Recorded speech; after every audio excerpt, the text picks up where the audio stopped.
এরকম টাইপের মুভিতে ওকে মানি যাবে, কারণ অ্যাক্টিং করতে পারে। ইটস নট লাইক কি একদমই স্টার কিড বলে মানে হেলায় ফেলায় ফেলে দিতে পারিস না না, ওরকম কোনো ব্যাপার নেই। শি নোজ হার ক্রাফট, ভালো অ্যাক্টিং করে। হ্যাঁ এক্স্যাক্টলি। সো লাস্টলি বংশ রিয়াক্সের তরফ থেকে আবার চলে এসেছি একটা টিজার রিয়াকশন করতে। নতুন টিজার বেরিয়েছে জাহ্নবী কাপুরের, স্টারিং গুলশান দেওয়াইয়া, জানেজা, sorry Guns and Gulaabs. No idea কি নিয়ে বসে গেছি। সো সময় নষ্ট করছি না, আগে টিজারটা চেক আউট করি অ্যান্ড তারপরে ডিসকাস করা যাবে এটা নিয়ে। আর যারা ফার্স্ট টাইম দেখছো please do like share and subscribe, একটু হেল্প করে দাও। This is a reaction channel, তো একটু সাপোর্ট দরকার আছে তোমাদের। सारे जहाँ से अच्छा है। हाँ सुहाना, आपको क्या लगता है आपने जो भी किया अपने वतन के लिए किया? गद्दारी, राजी, तलवार, ये सब अल्फाज हैं सुहाना, जिनमें सिर्फ हम जैसे लोग उलझते हैं। गुलशन देवैयार गला মনে হচ্ছে। হ্যাঁ, बॉर्डर्स, रेत में खींची लकीरें हैं, इनकी कोई कीमत नहीं है। गद्दारी की कीमत सिर्फ जान से चुकाई जा सकती है, जान दे के या जान लेके।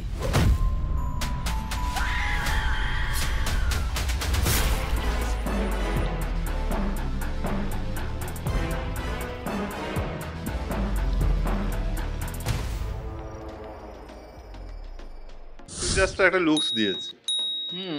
খুব একটা বুঝতে পারলাম না, কোন কনস্পিরেসি রিলেটেড মনে হচ্ছে। রাজিতে যেমন ছিল, রাজিতে তো স্টোরিটা একটু অন্যরকম ছিল, ওই জাসুস টাইপের। তুই বলছিস এখানেও স্পাই রোল প্লে করছে? আমার সেরকমই মনে হচ্ছে, স্পাই রিলেটেড কিছু।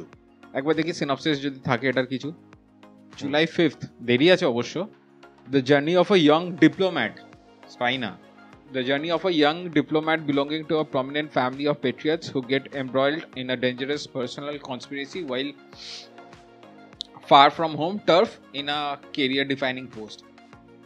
বললাম না একটা কনস্পিরেসি লাগছে, কারণ ওকে একটা ফাঁসানো হলো। বলেছিল না একটা কোনো ডায়েরি আর পেজ রিলেটেড কিছু একটা দেখাচ্ছিল। আচ্ছা, আর ওই সারে জাহাঁ আসে আচ্ছা মিউজিকটা ব্যাকগ্রাউন্ডে প্লে করছে, আর গুলশান দেওয়াই ওকে জিজ্ঞাসা করলো না যে আপনি যে কি হয় ও সেই কি কি নেই। তো ওটাতেই মনে হচ্ছিল যদি রাজি টাইপেরই মুভি হয়ে থাকে বা ওরকম কে ডিরেক্ট করছে। রাজি তো ট্রেলারটা বেরোলে একটু ডিটেইলসে বোঝা যাবে। হ্যাঁ, বাট রাজি ওয়াজ ডিরেক্টেড বাই মেঘনা গুলজার, এটা ডিরেক্ট করছে হচ্ছে সুধাংশু সারিয়া। বাট আমি জাহ্নবী কাপুরের আরেকটা মুভি দেখেছিলাম, সেটা হচ্ছে এয়ারফোর্স রিলেটেড, ফিমেল পাইলট। ওই মুভিটা দেখেছিস? না আমি ওই মুভিটাতে খুব ভালো অ্যাক্টিং করেছিল।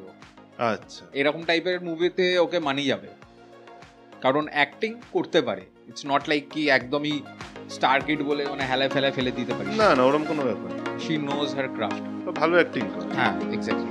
ঠিক আছে, ট্রেলারটা বেরোক, তারপরে এটা বুঝতে পারবো। অ্যান্ড এই রিলেটেড যদি কিছু ইনফরমেশন থাকে please let us no in the comment section. যদি কোনো মুভি সাজেশন থাকে বা কোনো অন্য ট্রেলারের সাজেশন থাকে সেটাও জানাও কমেন্ট সেকশনে। হ্যাঁ, আপাতত এখানেই ছাড়ি, একটু সাবস্ক্রাইব করে দিও, লাইক করে দিও। চলো tata, bye bye, good night. Good night.